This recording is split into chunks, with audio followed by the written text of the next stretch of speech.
दर्शकों, मैं आपको इस वीडियो में निर्जला एकादशी के बारे में बताने वाला हूं कि निर्जला एकादशी व्रत करने के क्या नियम हैं और उसकी व्रत कथा क्या है।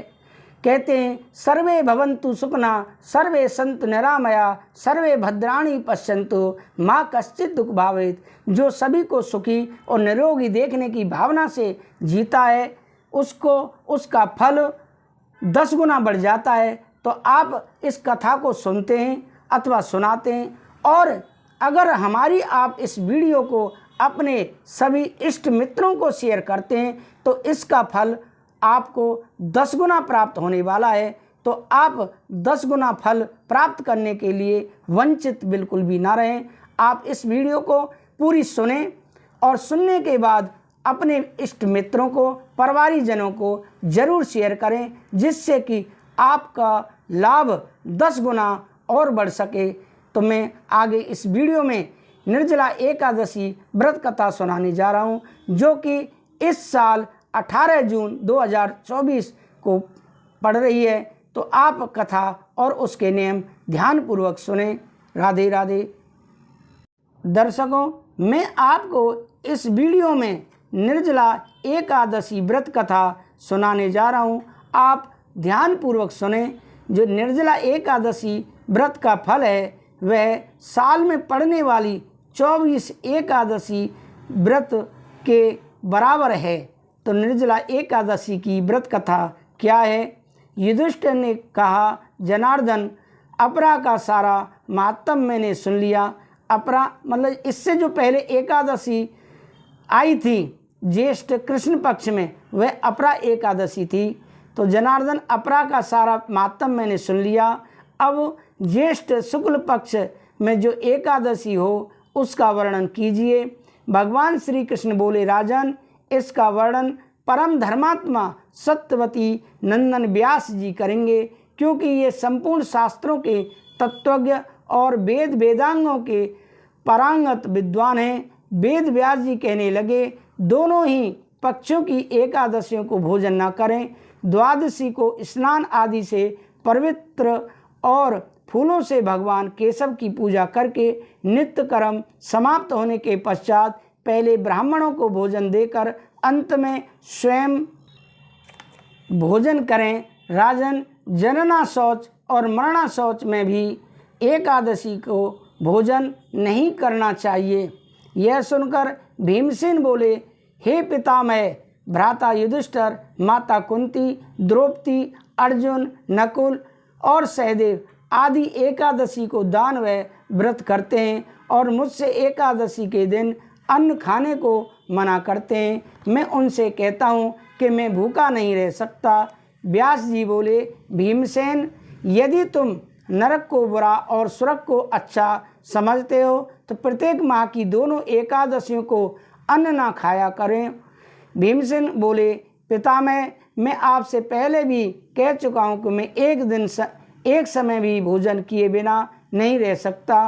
फिर मेरे लिए पूरे दिन का उपवास करना कठिन है। यदि मैं प्रयत्न करूं तो एक व्रत अवश्य कर सकता हूं। अतः आप मुझे कोई एक व्रत बताइए जिससे मुझे स्वर्ग की प्राप्ति हो। व्यास जी बोले, भीमसेन, कृष्ण और मिथुन संक्रांति के मध्य में ज्येष्ठ माह की शुक्ल पक्ष की एकादशी होती है, उसका निर्जला व्रत करना चाहिए। इस एकादशी के व्रत में स्नान और आचमन में जल वर्जित नहीं है। इस दिन भोजन करने से व्रत नष्ट हो जाता है। यदि सूर्योदय से सूर्यास्त तक मनुष्य जलपान न करे तो उसे 12 एकादशी के फल की प्राप्ति होती है। द्वादशी के दिन सूर्योदय से पहले उठना चाहिए और स्नान करके ब्राह्मणों को यथा योग्य दान देना चाहिए। इसके पश्चात भूखे ब्राह्मण को भोजन कराना चाहिए। तत्पश्चात स्वयं भोजन करना चाहिए। इसका फल संपूर्ण एकादशियों के फल के बराबर है। भीमसेन, स्वयं भगवान ने मुझसे कहा था कि इस एकादशी का पुण्य समस्त तीर्थों और दोनों के पुण्य के बराबर है। एक दिन निर्जल रहने से मनुष्य सब पापों से मुक्त हो जाता है। जो मनुष्य निर्जला एकादशी का व्रत करते हैं उनको मृत्यु के समय भयानक यमदूत नहीं दिखते हैं। उस समय भगवान विष्णु के यमदूत स्वर्ग से आते हैं और अपने पुष्पक विमान पर बिठाकर स्वर्ग ले जाते हैं। अतः संसार में सबसे श्रेष्ठ निर्जला एकादशी का व्रत है। अतः यत्न पूर्वक इस एकादशी का निर्जल व्रत करना चाहिए। उस दिन ओम नमो भगवते वासुदेवाय मंत्र का उच्चारण करना चाहिए। व्यास जी के ऐसे वचन सुनकर भीमसेन ने निर्जल व्रत किया। इसी एकादशी को पांडव द्वादशी भी कहते हैं। निर्जल व्रत करने से पहले भगवान की पूजा करनी चाहिए और उनसे विनय करना चाहिए कि मैं दूसरे दिन भोजन करूँगा, मैं इस व्रत को श्रद्धापूर्वक करूँगा, इससे मेरे सब पाप नष्ट हो जाएंगे। इस दिन एक बड़े वस्त्र से ढककर स्वर्ण सहित दान करना चाहिए।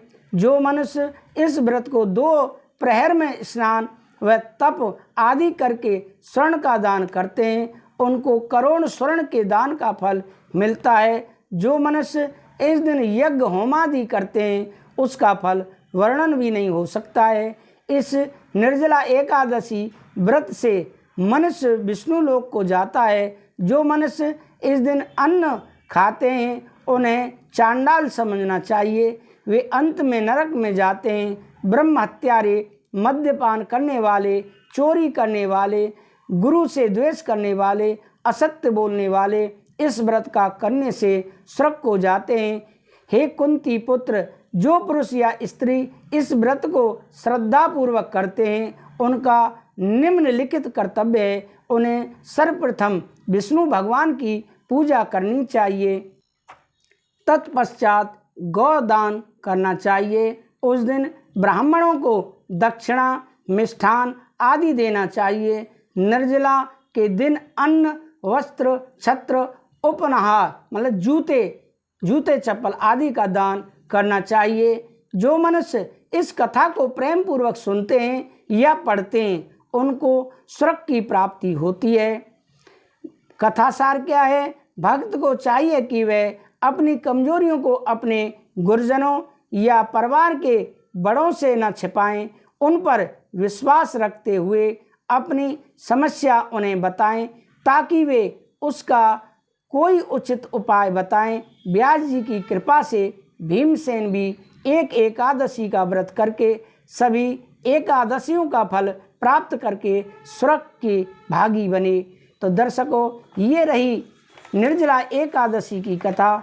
अगर आप इस कथा को सुनते हैं अथवा सुनाते हैं तो आपको इसका फल 2 गुना मिलता है।